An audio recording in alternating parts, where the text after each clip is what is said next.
Hello बच्चों। आज हम लोग पढ़ेंगे निर्देशांक ज्यामिति। तो निर्देशांक ज्यामिति में होता क्या है? निर्देशांक ज्यामिति में किसी भी समतल में परस्पर दो लंबवत रेखा खींच के इस पूरे समतल को चार भाग में बांट देते हैं।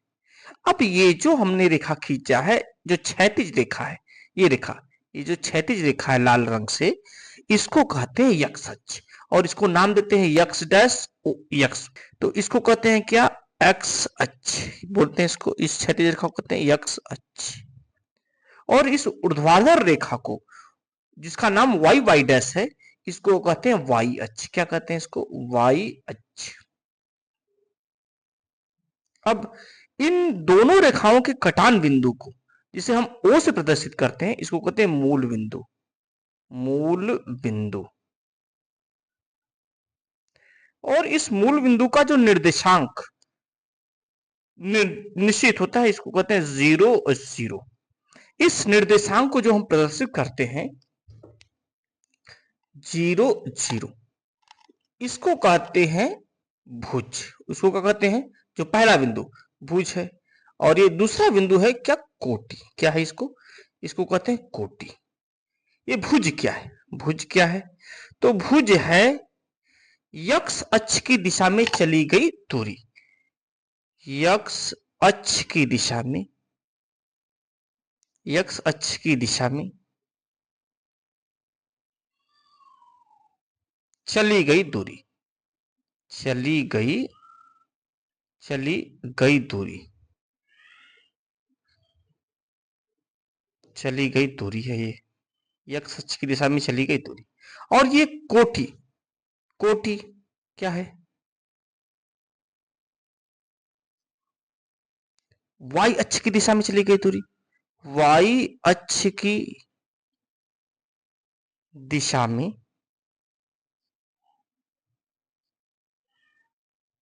चली गई दूरी है। अब इस समतल में जो हमने चार भाग में बांट दिया, कोई बिंदु इसको हम x और y के रूप में प्रदर्शित करते हैं, जहां x भुज है और y कोटि है। चतुर्थांश क्या है?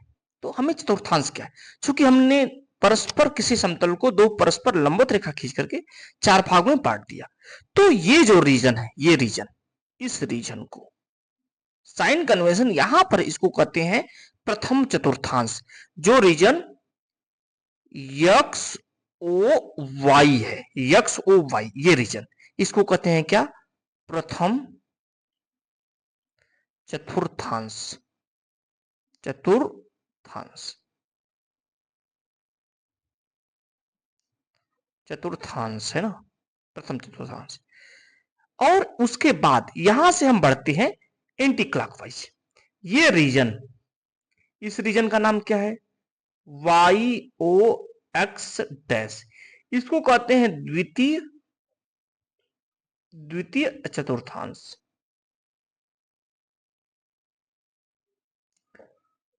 द्वितीय चतुर्थांश।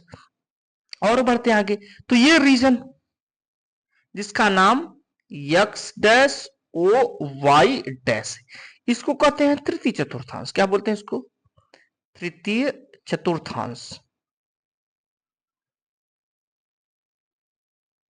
और ये रीजन, ये है, इसका नाम जो वाई डैश ओ एक्स, इसको कहते हैं चतुर्थ चतुर्थांश। क्या बोलते हैं इसको? चतुर्थ चतुर्थांश। चतुर्थांश। अब कोई बिंदु हम यहां ले लें, ये कोई बिंदु यहां ले लें, इस बिंदु का कैसा साइन कन्वेंशन होगा? अब आते हैं अगला पॉइंट।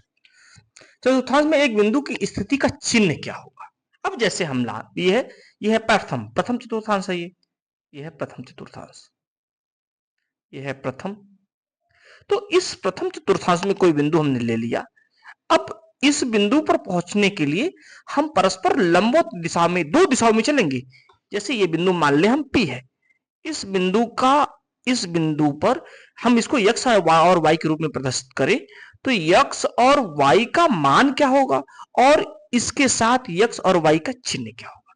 तो साइन कन्वेंशन है कि इस मूल बिंदु से दाहिनी दिशा में चली गई दूरी का चिन्ह धनात्मक होता है। कैसा होता है? धनात्मक। और बाई दिशा में चली गई दूरी का चिन्ह, इस दिशा में, इसका चिन्ह कैसा होता है? ऋणात्मक। मूल बिंदु से ऊपर की ओर, मूल बिंदु से ऊपर की ओर यदि हम चलेंगे तो चिन्ह होता है धनात्मक, और नीचे की ओर, मूल बिंदु से नीचे की ओर यदि चलेंगे तो चिन्ह होता है ऋणात्मक।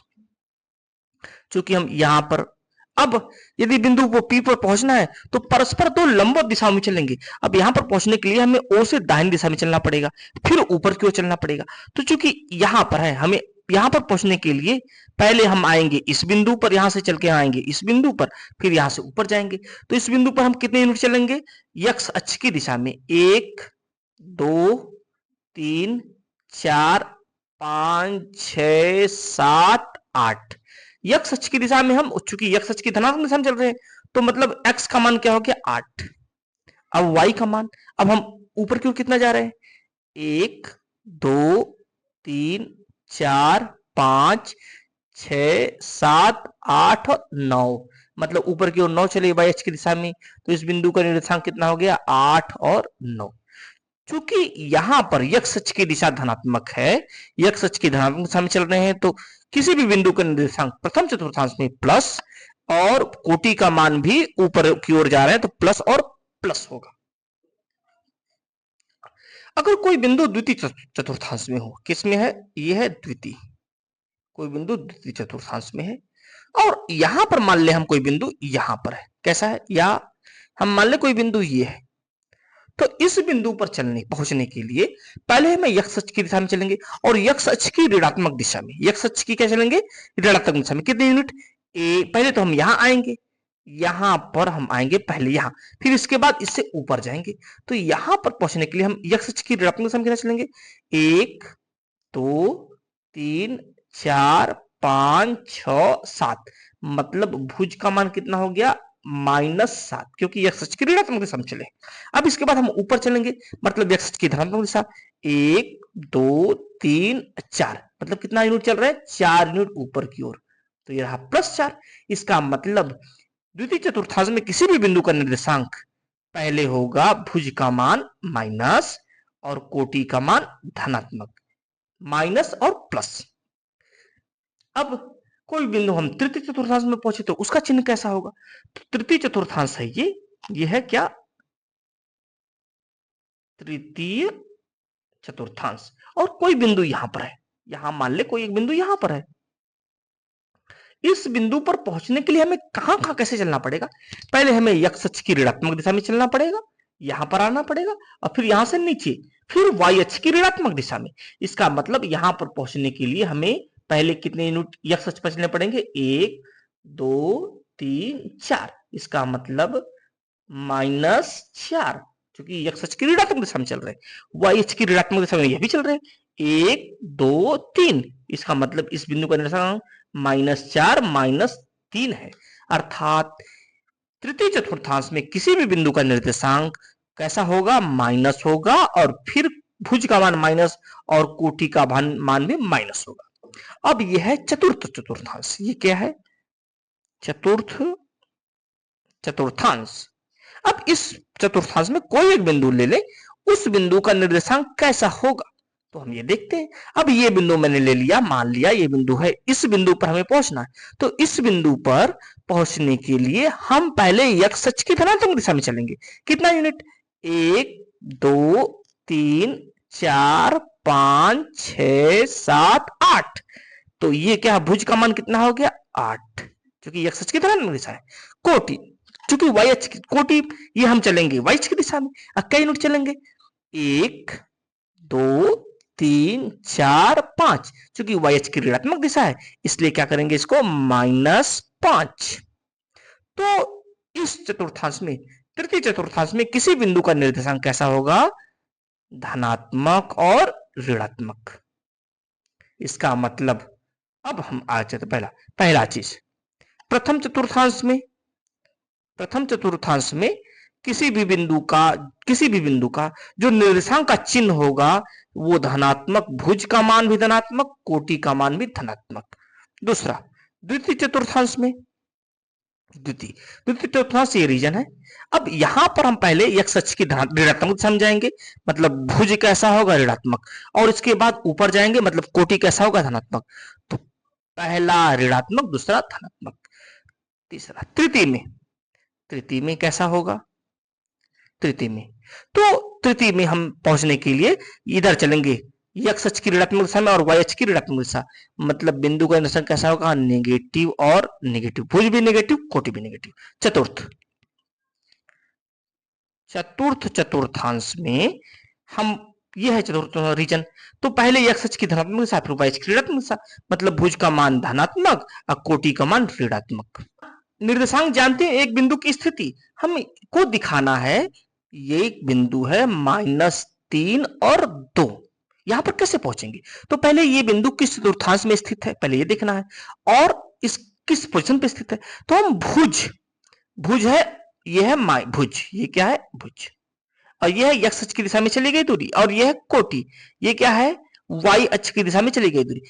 x भुज का मान -3 है, मतलब मूल बिंदु से x अक्ष की ऋणात्मक दिशा में, x अक्ष की ऋणात्मक दिशा ये है, x अक्ष की ऋणात्मक दिशा। तो कितना यूनिट चल रहा है, 3 यूनिट, 1 2 3, हम पहुंच गए। इसके बाद कोटि धनात्मक है, मतलब ऊपर जाना है, 1 2, तो ये बिंदु क्या है -3 और 2, ये बिंदु। अगला मैं देखता हूं, मान लीजिए हमें ये है 7 और -3 पर पहुंचना है, 7 और -3 पर, तो x भुज का मान है 7, मतलब x अक्ष की धनात्मक दिशा में चलना है, 1 2 3 4 5 6 7।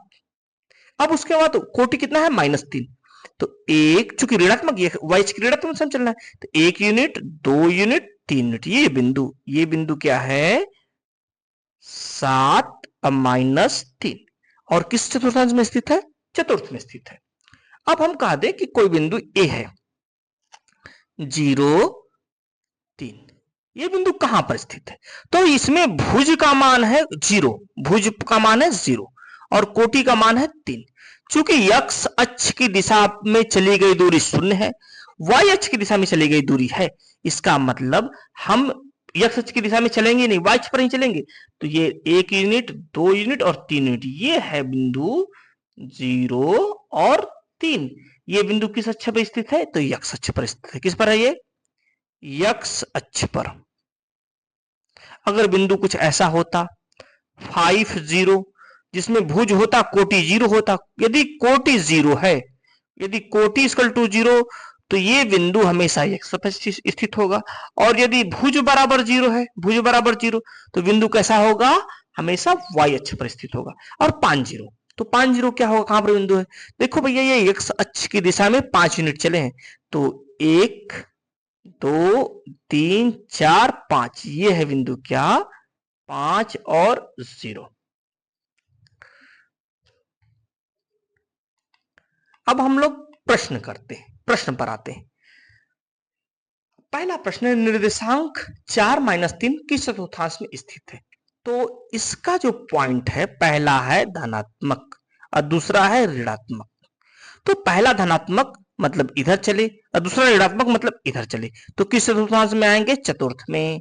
किस में आएंगे, चतुर्थ में। यदि किसी बिंदु का x निर्देशांक 0 है, तो y निर्देशांक -5 है, तो वह बिंदु कहां स्थित है, x निर्देशांक 0 मतलब x अक्ष की दिशा में चलना ही नहीं है, y का निर्देशांक -5 है, मतलब y अक्ष की ऋणात्मक दिशा में चलना है, 1 2 3 4 5, ये बिंदु क्या होगा 0 -5। ये बिंदु कहां है, y अक्ष पर स्थित है। चूंकि 0 x 0 है और y कितना है -5, तो ये बिंदु 0 -5 होगा। और यदि भुज 0 है, इसका मतलब ये भुज 0 है, इसका मतलब ये बिंदु कहां पर स्थित है, y अक्ष पर स्थित है। मूल बिंदु के निर्देशांक क्या होते हैं, तो मूल बिंदु ये है, और मूल बिंदु का निर्देशांक कितना है 0 0, तो पहला ये सी उत्तर होगा, सी। बिंदु -2 5 में x निर्देशांक क्या है, तो x निर्देशांक, चूंकि x निर्देशांक मतलब भुज, बिंदु क्या है -2 और 5, तो x निर्देशांक क्या है, ये भुज है, यक्स निर्देशांक है, यक्स निर्देशांक क्या है -2, क्या होगा बी। बिंदु 6 और 0 कहां स्थित है? तो इसमें भुज का मान स्थित है, कोटि का मान है ही नहीं।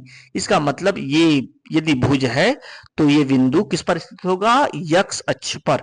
6 यूनिट देखो भैया, 1 2 3 4 5 6, ये है 6 और वाई की दिशा में चलना ही नहीं है, 6 0, और ये कहां पर स्थित है? यक्स अक्ष पर स्थित है।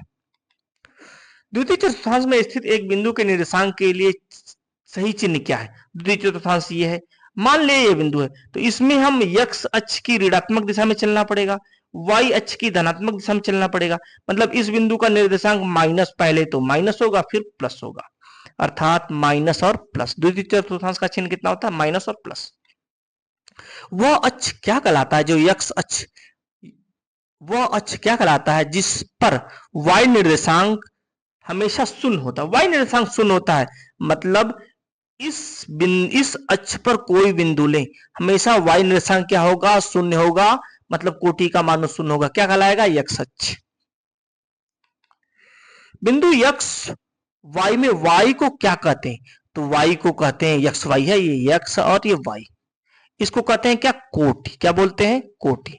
इसको बोलते हैं भुज, इसको बोलते हैं भुज। तो क्या कहते हैं इसको? y को कहते हैं कोटि, ऑर्डिनेट। बिंदु 3 4 किस -3 -4 किस चतुर्थांश में स्थित है? तो -3 -4, मतलब ये है पहला ऋणात्मक। भुज कितना है? ऋणात्मक।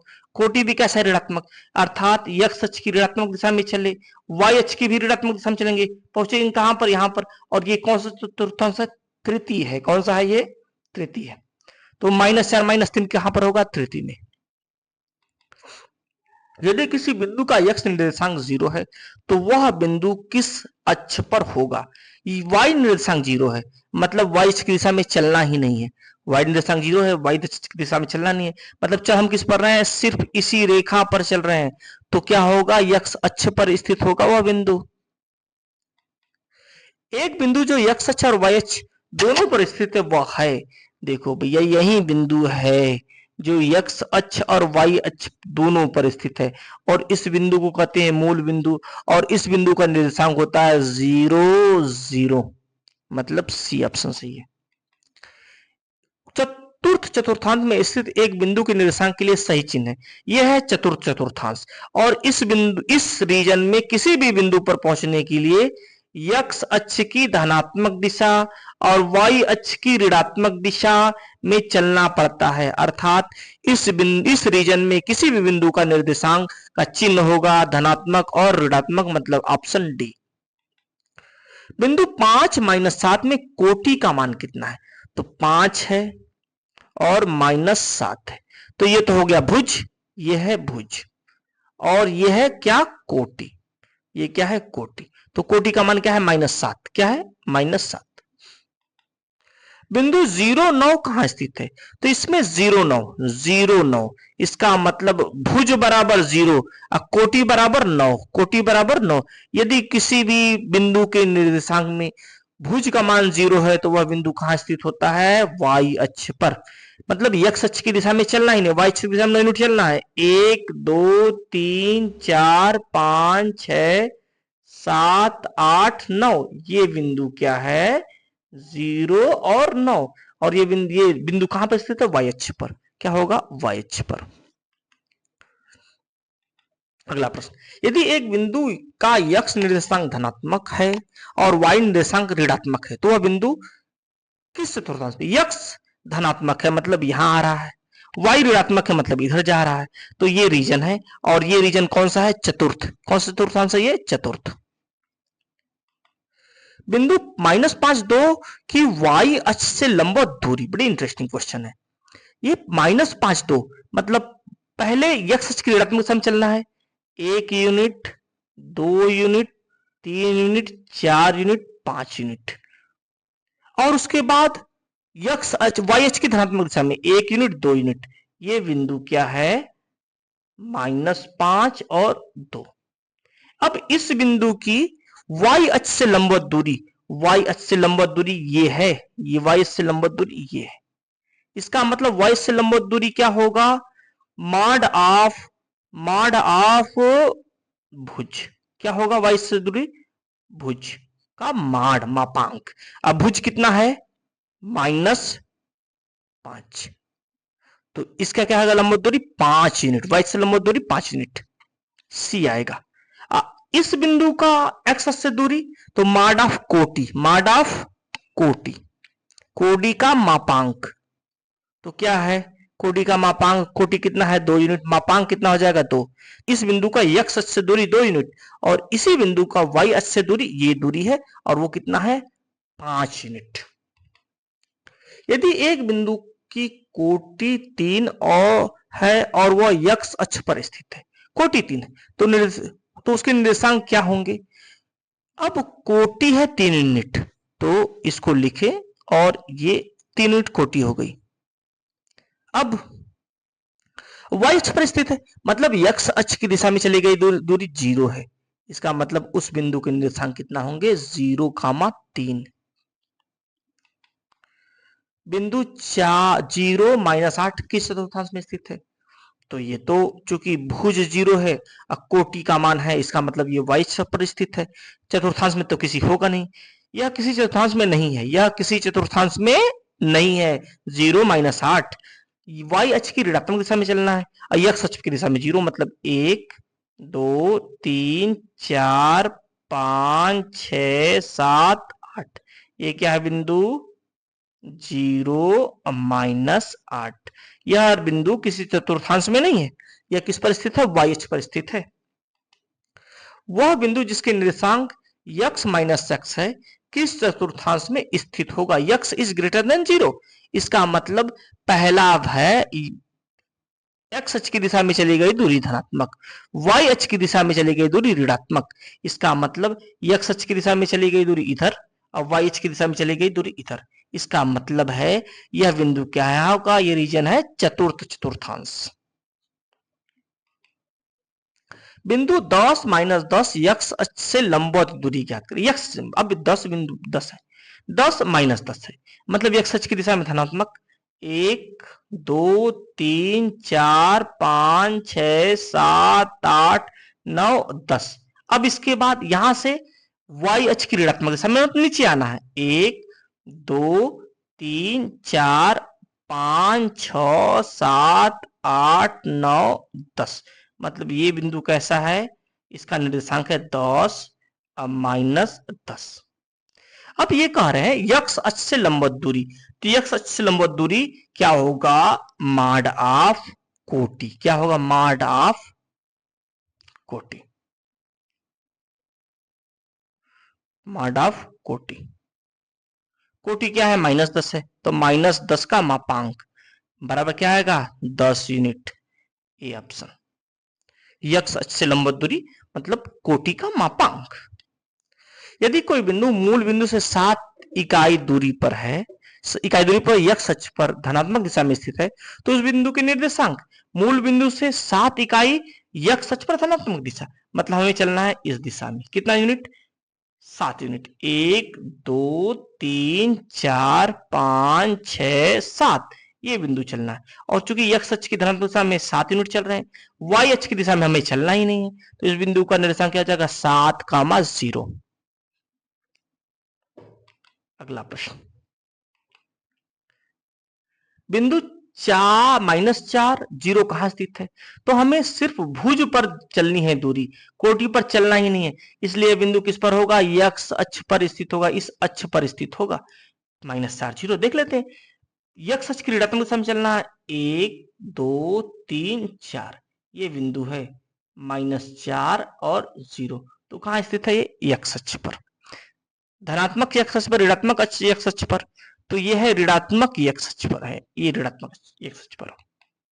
यदि एक बिंदु के निर्देशांक -a है, ए है, जहां a इज ग्रेटर देन 0, तो यह किस चतुर्थांश में स्थित है, मतलब x अक्ष की ऋणात्मक दिशा में चलना है और y अक्ष की भी ऋणात्मक दिशा में चलना है, पहुंच गए कहां कहां, इस रीजन में, और इस रीजन में ये रीजन कौन सा है, तृतीय चतुर्थांश है, तो कौन सा है ये, तृतीय चतुर्थांश।